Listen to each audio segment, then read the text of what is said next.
여러분 안녕하세요. 꿈꾸는 개발자입니다. 요즘 진학과 취업 중에서 어떤 것을 선택해야 하는지 궁금해하는 개발자님들이 계시기에 제가 어떤 답변을 드려야 할지 좀 고민을 해봤는데요. 제가 감히 이래라 저래라 하는 답변보다는 제가 지금까지 선택하고 행동하고 느낀 것들 위주로 좀 말씀드리면 앞으로 진학과 취업을 결정하는데 도움이 될 것 같다는 생각을 했어요. 물론 저의 개인적인 경우에 해당할 수도 있고 개인적인 견해를 조금 섞어서 말씀드리려고 하니 각자의 상황과 가치관에 따라서 향후 진로를 선택하실 것을 추천드려요. 이러한 영상이 도움이 되신다면 지금 좋아요와 구독을 눌러주시고, 오늘 영상을 보시고 일본에서 개발자가 되기로 결심하신 분들이 계시다면 제가 쓴 책 일본 개발자 취업 백서를 참고하셔서 꼭 일본 개발자 취업에 성공하시기를 바랍니다. 그럼 바로 시작하겠습니다. 먼저 개발자가 되기 위해 필요한 건 개발에 관련된 전문 지식이 있을 수 있죠. 당연한 이야기지만 개발을 어떻게 하는지도 모르는데 개발자가 될 수는 없으니까요. 하지만 이 지식은 너무 방대해서 사실 단기간에 모든 것을 다 배울 수 없고, 그렇게 다 배우고 개발자가 되는 케이스는 저는 본 적이 없어요. 제가 모르는 영역에서 천재 같은 분들이 계실 수는 있지만 적어도 제 주변에 계신 개발자님들은 처음부터 다 알고 개발자의 길을 걸으신 분들은 없고, 실제 본업을 하면서 공부하는 분들이 대부분이었어요. 그럼 공부는 실제 현업에서 경력을 쌓아가면서 해야 하나? 라는 질문이 있을 수 있는데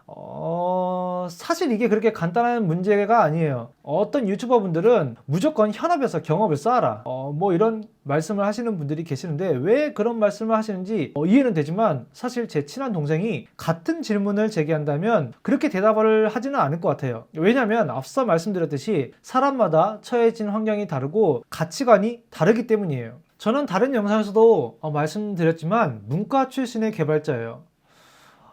이건 이번 영상에서 처음 밝히는 건데, 좀 더 정확히 말하면 사실 저는 한국에서 공대를 다녔습니다. 이렇게 말을 하면은 지금까지 사기친 거 아니냐고 생각할 수 있을 텐데, 그건 아니고요. 사실 한국에서 공대를 다닌 건 맞지만 1년밖에 안 다녔습니다. 막상 공대를 가니까 도저히 적성이 안 맞더라고요. 그래도 지금까지 대학 가겠다고 노력한 게 있고 부모님께 죄송해서 끝까지 다니려고 했는데 결국 1년 만에 다니고 자퇴를 했습니다. 학교에서 프로그래밍 수업이 있었는데 너무 재미가 없는 거예요. 그래서 자퇴를 하고 군대를 다녀서 일본에서 문과대학을 다니게 된 케이스입니다. 어쨌든 공대 다니지 않았냐 이렇게 말씀하시는 분들이 계실 것 같아서 미리 말씀드리지만 학부생 1학년은 전공 학문 전체로 봤을 때 사실 그렇게 큰 비중을 차지하지 않아요. 무엇보다 제가 그때 너무 적성이 안 맞아서 공부를 안 했거든요. 그래서 1년을 다녔지만 머릿속에 정말 든 게 없었어요. 그래서 자퇴와 동시에 1년 동안 배운 지식과도 졸업을 했죠. 그랬던 제가 결국 개발직에 들어오게 된 건 개발이라는 분야에 흥미를 가지기 시작해서예요. 저는 크리에이티브한 일로 돈을 벌고 싶었고, 이전 직장에서 회의가 많아지면 집중력이 흐트러진다는 저의 성격을 파악하게 되었기에 시간과 장소에 구애받지 않으면서 오직 나의 일에 집중할 수 있는 직업을 가지고 싶었어요. 그래서 그러한 직업을 리서치했죠. 그리고 리스트를 만들었는데 그 중에 개발자가 있더라고요. 그래서 개발 분야로 다시 들어오게 된 거예요. 제가 이 이야기를 왜 하냐 하면 사람은 변하는 존재라는 것을 말씀드리고 싶어서예요. 지금은 김치찌개를 먹고 싶다가도 내일 되면 된장찌개를 먹고 싶을 수 있다는 거예요.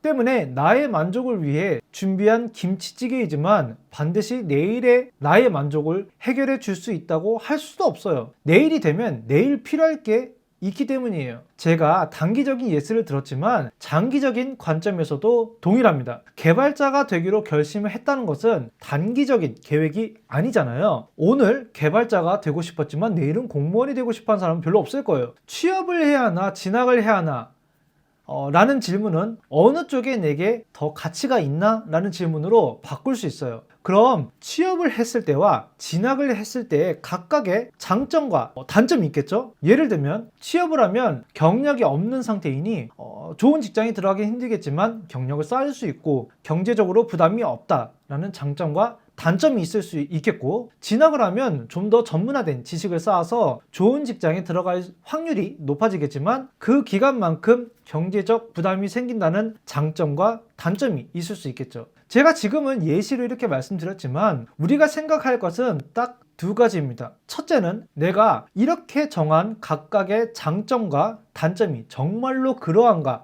라고 의심을 해야 하는 것이에요. 둘째는 나는 무엇을 선택하면 행복해질까입니다.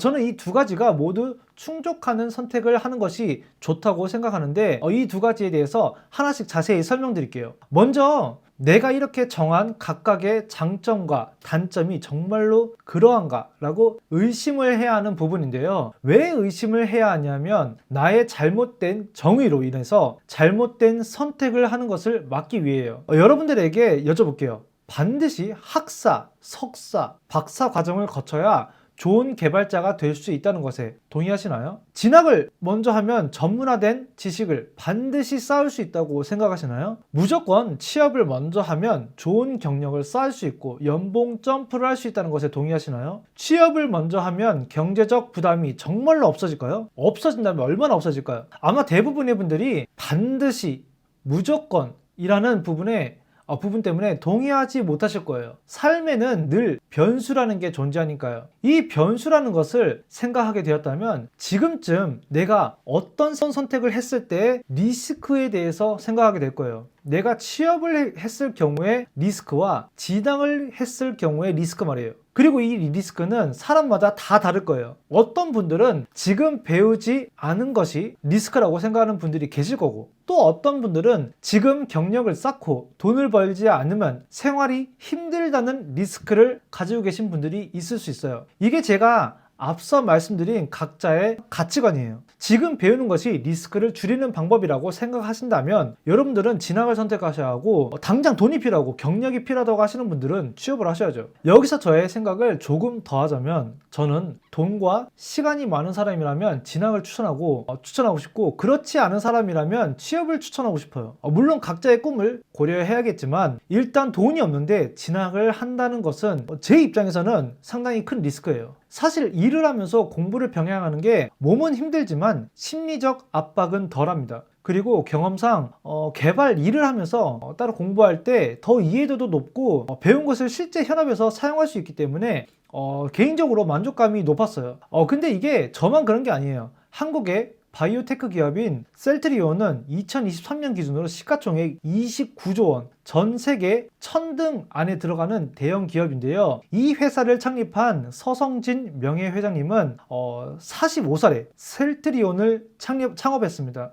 서성진 명예회장님은 이 회사를 설립하고 나서도 관련 지식을 모두 독학으로 습득했다고 합니다. 학교를 따로 다닌 게 아니고요. 지금 진학을 하고 계시고 앞으로 진학을 준비하고 계신 분들이라면 졸업할 때까지 최대한 관련 학문의 지식을 스폰지처럼 빨아들이고 최대한 아웃풋을 많이 하세요. 하지만 아직 진학을 해야 할지 고민이신 분들이라면 내가 왜 배워야 하는지, 나의 배움이 얼마나 큰 가치를 가져다 줄지를 생각하셔야 합니다. 그 가치가 리스크에 비해서 상대적으로 낮다면 여러분은 취업을 하시는 게 더 좋다고 말씀드리고 싶어요. 두 번째로 나는 무엇을 선택하면 행복해질까인데요. 저는 개인적으로 사람들의 모든 선택에는 각자의 행복을 추구하는 게 궁극적인 목적이라고 생각해요. 여러분이 진학을 선택하는 것도 취업을 선택하는 것도 궁극적으로는 행복해지고 싶다 는 마음에서 시작하는 거고요. 단지 여기서 제가 강조하고 싶은 건 진학을 하면 혹은 취업을 하면 행복해질 것 같다 라는 애매한 감정으로 선택하지 말고 이걸 하면 반드시 행복해진다 라는 선택을 해야 한다는 거예요. 이쯤 들으면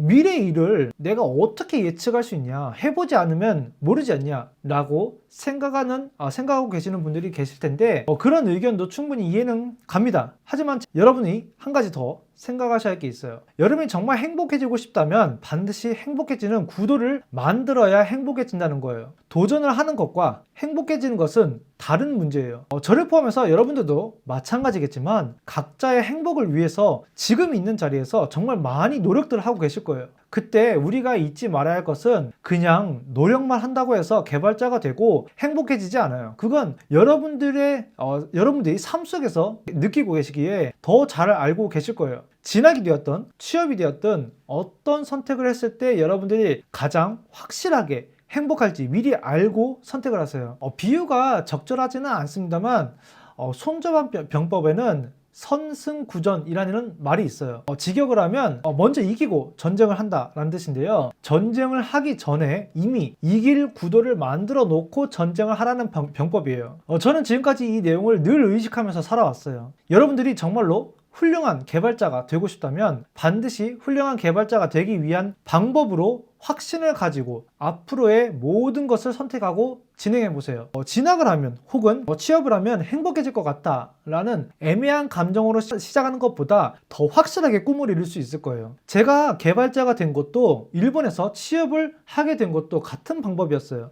남들 따라서 그냥 열심히만 하면 어떻게든 되겠지 하는 생각으로 시작한다면 언젠가는 개발자가 되겠지만 어쩌다 된 개발자, 어쩌다 굴러들어온 행복을 경험하게 될 거예요. 우리가 조금만 더 생각하고 노력한다면 우연이 아닌 내 인생을 필연으로 만들 수 있다는 점을 강조하고 싶었고요. 여러분들의 진학과 취업의 고민이 우연이 아닌 필연적인 행복이 되었으면 합니다. 제가 준비한 일본 개발자 취업 백서를 읽는 것도 그 필연을 만드는 하나의 방법이 될 수 있고요. 오늘 제가 준비한 영상은 여기까지입니다. 아직도 좋아요와 구독을 누르지 않으셨다면 지금 눌러주시고 저는 더 좋은 영상으로 여러분들을 다시 찾아뵙겠습니다. 감사합니다.